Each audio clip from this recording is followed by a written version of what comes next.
Hello बच्चों, कैसे हैं बच्चों आप सब। तो बच्चों हम लोग सेंटर ऑफ मास पिछले लेक्चर में हम लोगों ने पढ़ा था। वहां पर हमने सेंटर ऑफ मास पढ़ा था वन डायमेंशन, टू डायमेंशन और थ्री डायमेंशन में। दो पार्टिकल सिस्टम के लिए, तीन पार्टिकल सिस्टम के लिए और एन पार्टिकल सिस्टम के लिए, राइट। लेकिन वहां पर हमने सारी चीजों को स्केलर फॉर्म में स्टडी किया था। आज हम लोग उसी सेंटर ऑफ मास के टॉपिक को कंटिन्यू करेंगे और आज हम लोग सेंटर ऑफ मास के टॉपिक को वेक्टर फॉर्म में स्टडी करेंगे। इसके लिए सर पिछले लेक्चर हम लोग तीन केसेस दे रहे थे ना, one dimension, two dimension, three dimension. अब मैं सिर्फ दो डायमेंशन, मतलब टू डायमेंशन और थ्री डायमेंशन, इन्हीं दोनों की बात करूंगा। वन डायमेंशन आई होप अब आपके दिमाग में बिल्कुल अच्छे से फिट हो गया होगा।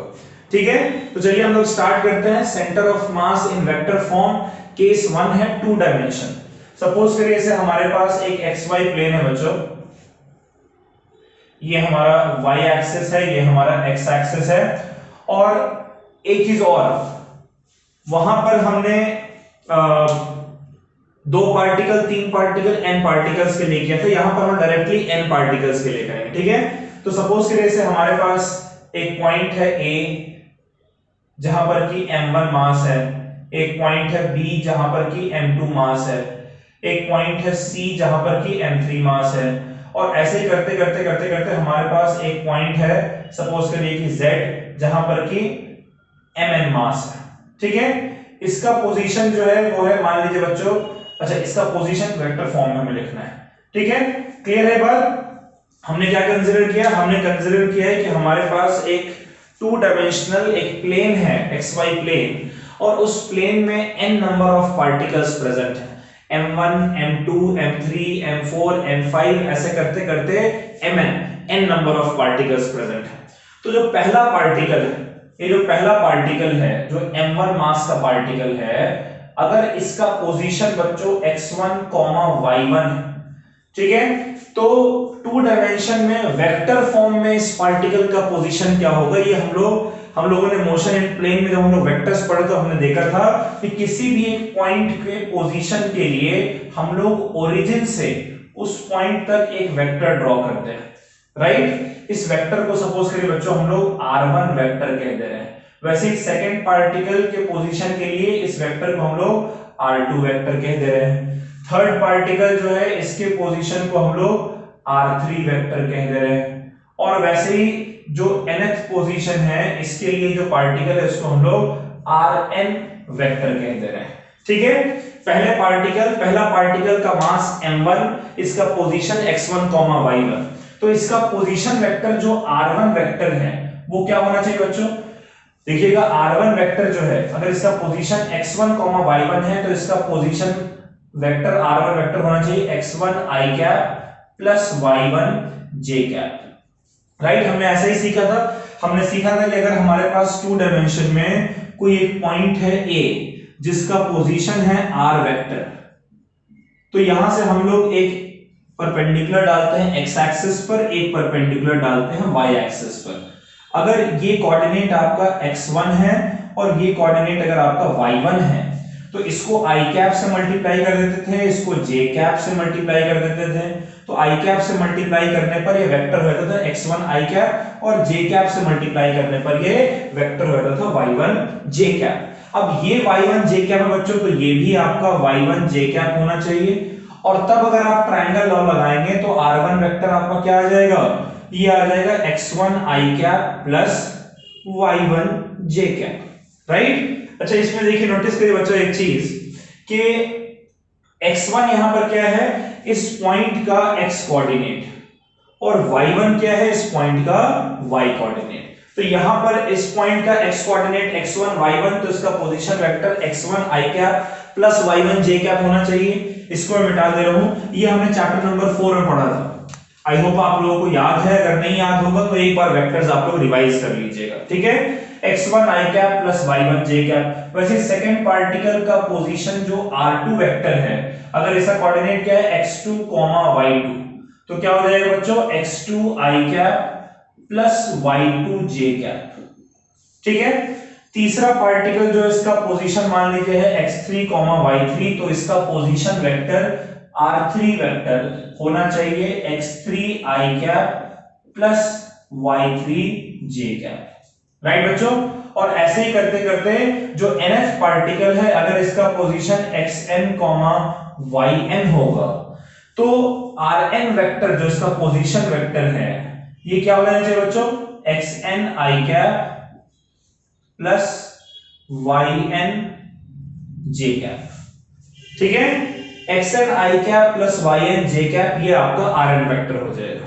अब देखिए हमें इसका सेंटर ऑफ मास पता करना है। मान लेते हैं कि इस पूरे सिस्टम का जो सेंटर ऑफ मास है, लेट सेंटर ऑफ मास, ये सेंटर ऑफ मास का जो पोजीशन वेक्टर है उसको मैं कैपिटल R वेक्टर कह रहा हूं। ठीक है, मैं क्या कह रहा हूं बच्चों, जैसे इसका R1 R2 था, पोजीशन इन सारे पार्टिकल्स जो n नंबर ऑफ पार्टिकल्स हैं इन सब का कोई ना कोई सेंटर ऑफ मास तो होना चाहिए ना। वो सेंटर ऑफ मास जो पोजीशन है, सेंटर ऑफ मास एक पोजीशन है, ठीक है, तो सेंटर ऑफ मास के पोजीशन को अगर मैं R वेक्टर कहूं तो इसका पोजीशन क्या होना चाहिए, मान लेते हैं capital X i cap plus capital Y j cap.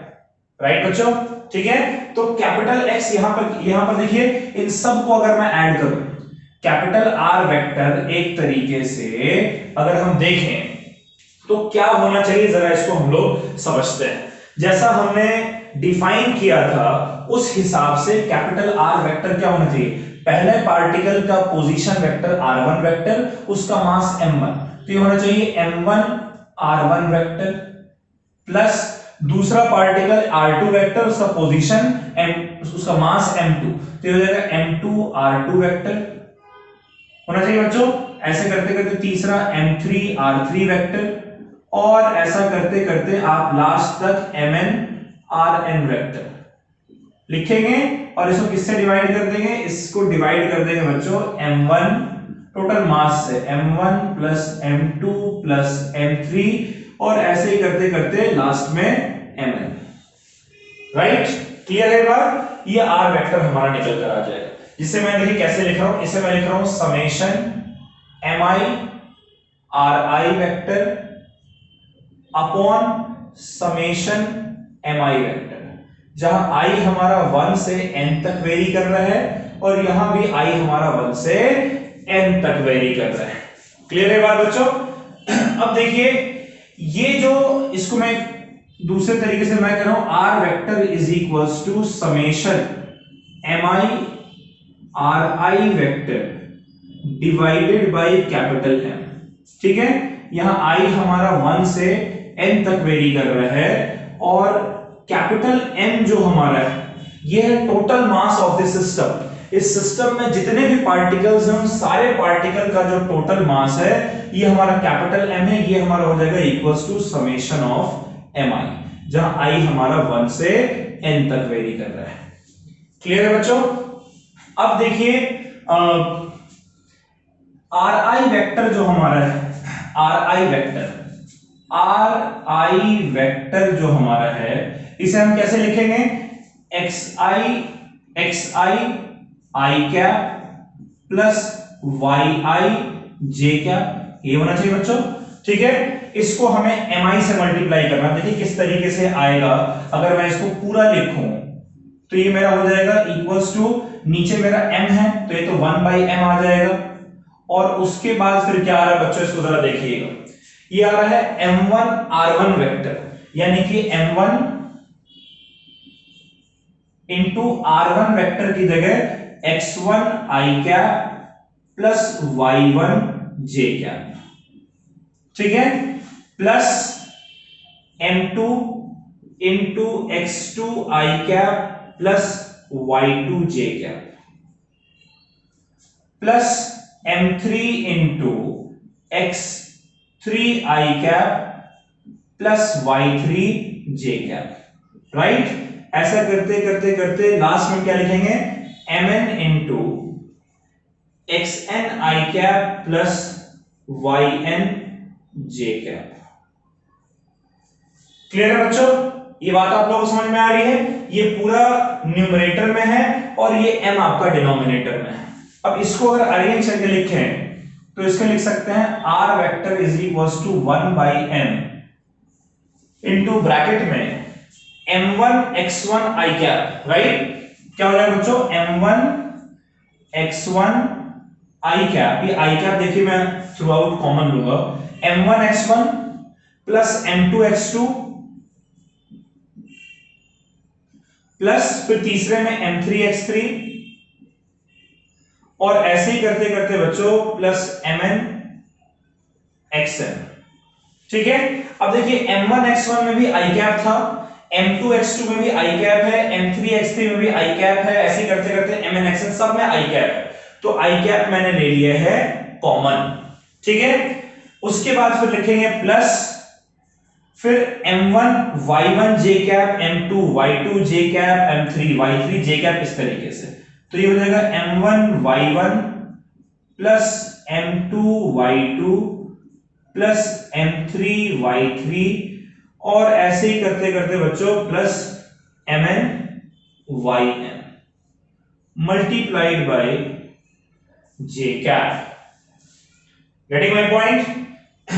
ठीक है, अब इसे मैं अगर लिखूं तो लिख सकते हैं r vector is equals to, बच्चों यहां करिए m1 x1 plus m2 x2 plus m3 x3 और ऐसे करते करते mn xn, इसको total mass m1 plus m2 plus m3 इससे डिवाइड कर देते हैं, यानी कि ऐसे मैं लिख रहा हूं m1 x1 plus m2 x2 और मैं शॉर्टकट में लिख रहा हूं प्लस mn xn, ठीक है? i cap divided by total mass m, ठीक है? Divided by total mass m plus m1 y1 plus m2 y2 और ऐसे ही करते करते mn yn into j cap divided by total mass m। Clear है बात? अब इसको देखिए जरा, ये क्या है बच्चों? ये आप लोगों ने पिछले क्लास में जो पढ़ा था m1 x1 plus m2 x2 plus ऐसे करते करते mn xn divided by capital M क्या है? Total mass m1 plus m2 plus m3। ये हमारा क्या था? x कोऑर्डिनेट था ना सेंटर ऑफ मास का, तो ये हो जाएगा x i कैप और वैसे ही ये आपका पूरा y कोऑर्डिनेट था, यानी कि ये हो जाएगा y j कैप। क्लियर है बात? देखिए हमने यही कंसीडर किया था सेंटर ऑफ मास। अब यहां से आप अगर कंपेयर करें, ठीक है, यहां से कंपेयर में लिखा है तो यहां पर x क्या है? वही वन डायमेंशन में जो x एक्सिस के अलोंग जो n नंबर ऑफ पार्टिकल का पोजीशन वेक्टर था, ये क्या है? वन डायमेंशन में y एक्सिस के अलोंग जो सारे पार्टिकल्स का सेंटर ऑफ मास होगा, राइट? क्लियर है बात? ये centre of mass one dimension में n पार्टिकल का था x एक्सिस के अलोंग, ये वन डायमेंशन में n नंबर ऑफ पार्टिकल्स का वो सेंटर ऑफ मास था, ठीक है, n नंबर ऑफ पार्टिकल्स के लिए। इसको i कैप से मल्टीप्लाई किया, इसको j कैप से मल्टीप्लाई किया तो टू डायमेंशन में हमारा आ गया, ठीक है? इसको आप लोग नोट कर लीजिए, तो फिर हम लोग थ्री डायमेंशन में डायरेक्टली चीजों को लिखेंगे। इसको नोट कर लें बच्चों।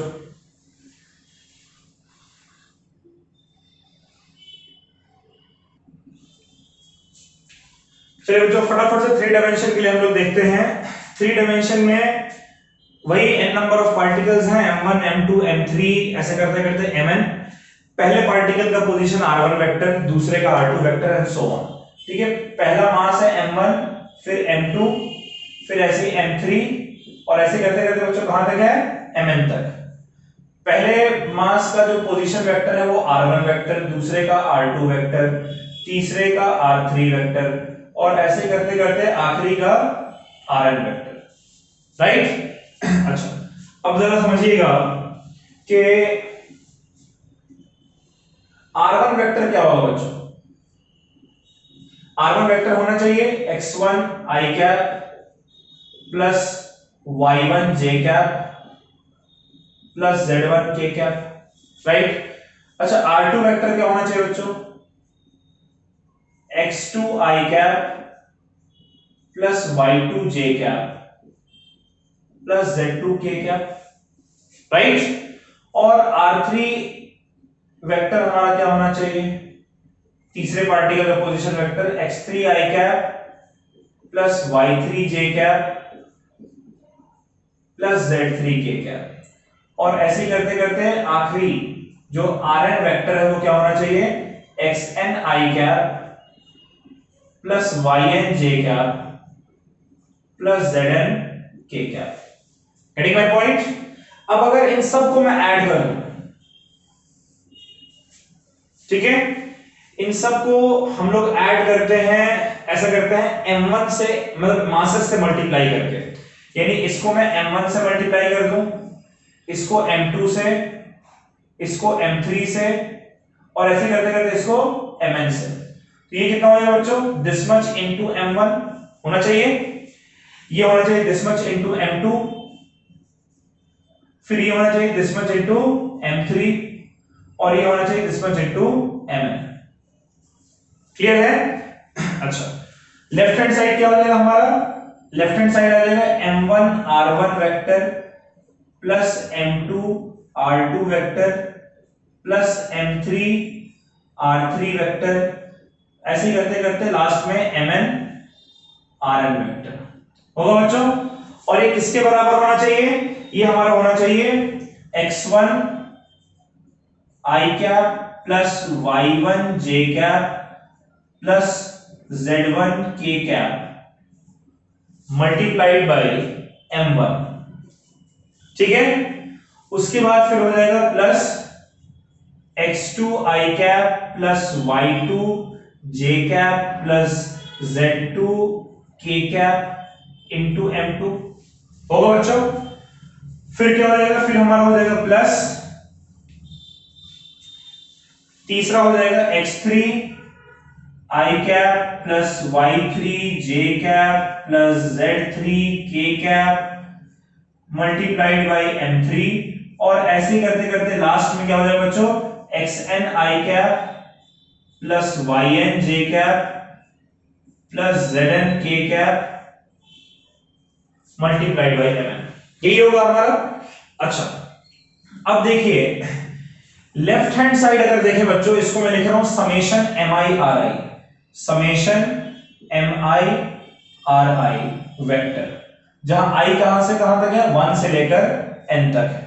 और ये किसके बराबर होगा, इसको देखिए मैं लिख रहा हूं x1 m1 plus x2 m2, ठीक है। पहले x एक्सिस वाले लिख लेते हैं साथ में, तो x1 m1 plus x2 m2 और plus x3 m3 plus x3 m3, और ऐसे ही करते करते लास्ट में क्या लिखेंगे, डॉट डॉट डॉट लगाकर, और xn mn multiplied by i cap. क्यों i कैप, क्योंकि सब में देखिए x1 x2 x3 xn सब में i कैप मैंने ले लिया कॉमन।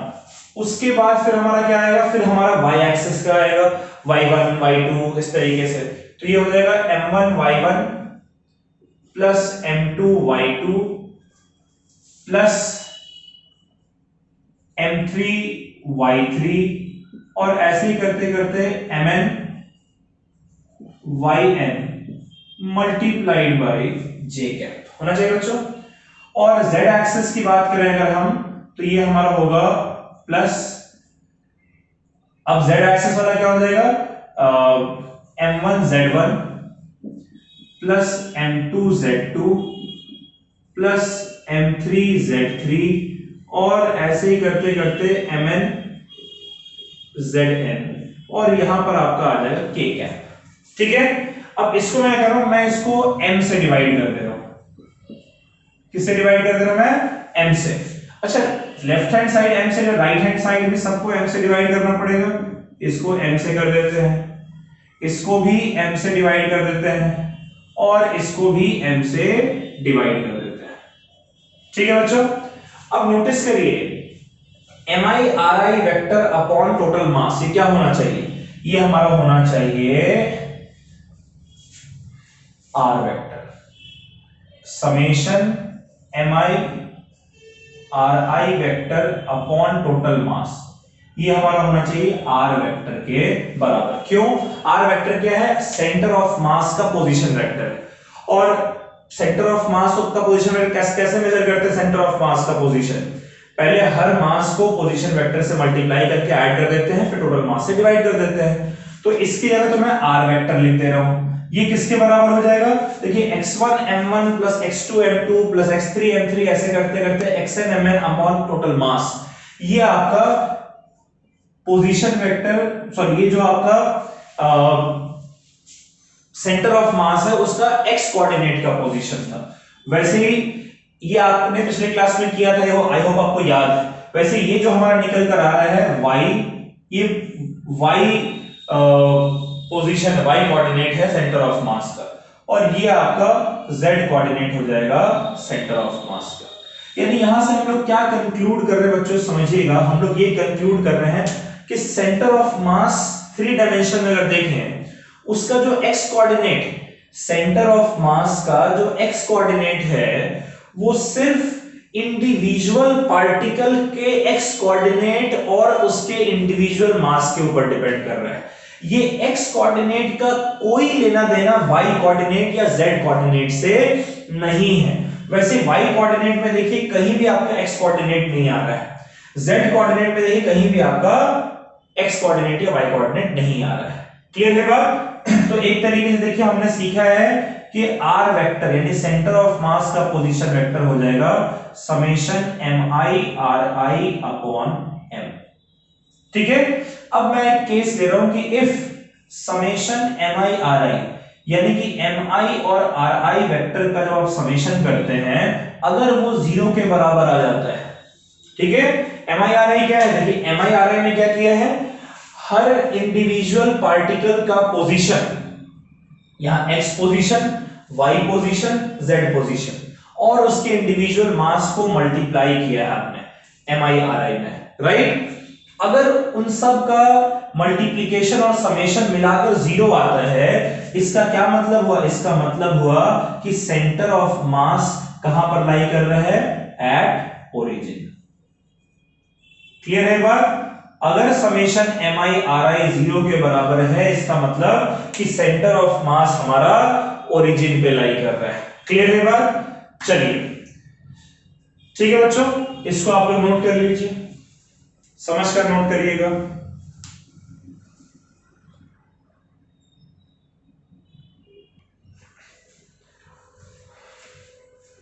तो बच्चों ये सेंटर ऑफ मास का आखिरी टॉपिक है, छोटा सा टॉपिक है, इसको भी कवर कर लेते हैं आज।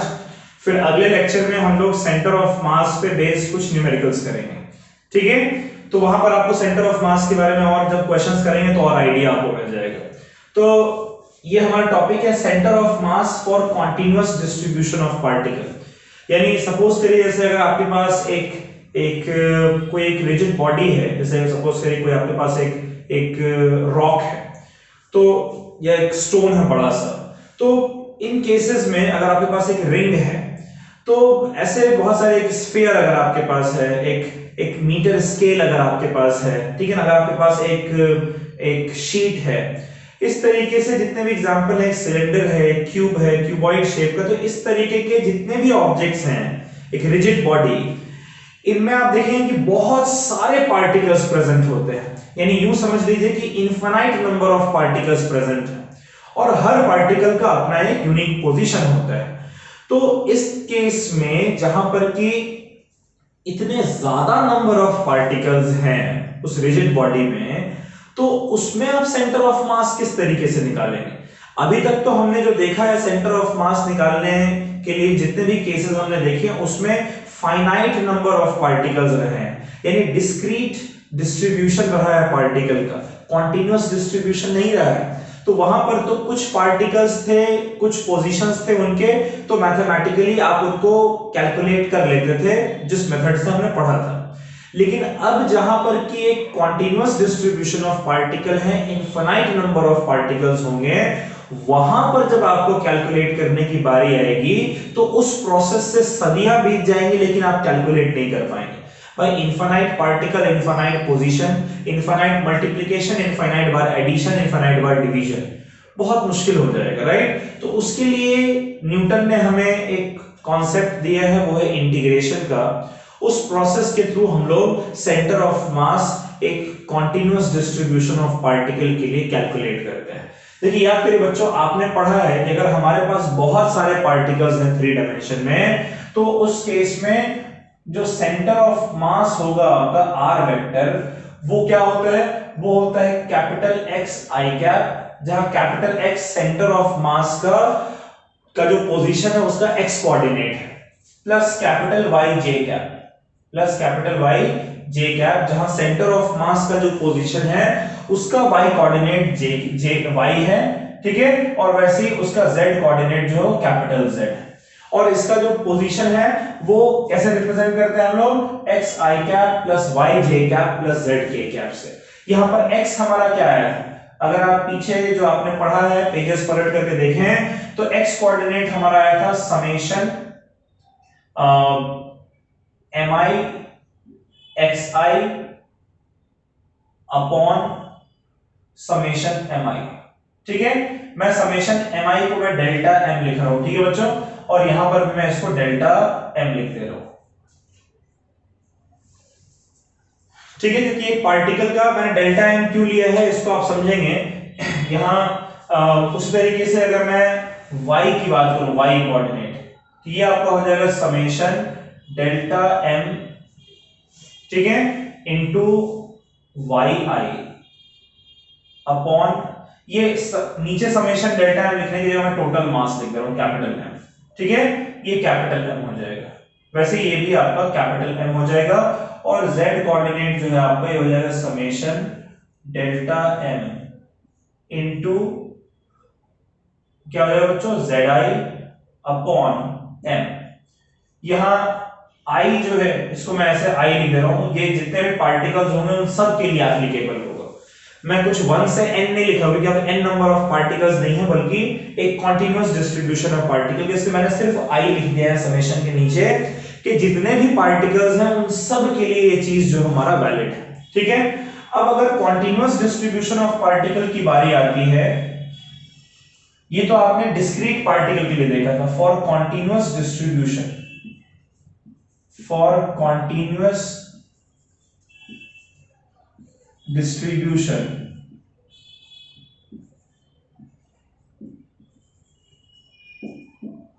कॉन्टिन्यूअस डिस्ट्रीब्यूशन की अगर हम बात करें बच्चों, तो यहां पर कैपिटल एक्स हमारा क्या हो जाएगा, समेशन की जगह इंटीग्रेशन हो जाएगा, क्या हो जाएगा, समेशन की जगह इंटीग्रेशन, और ये हो जाएगा x into DM upon M, ठीक है।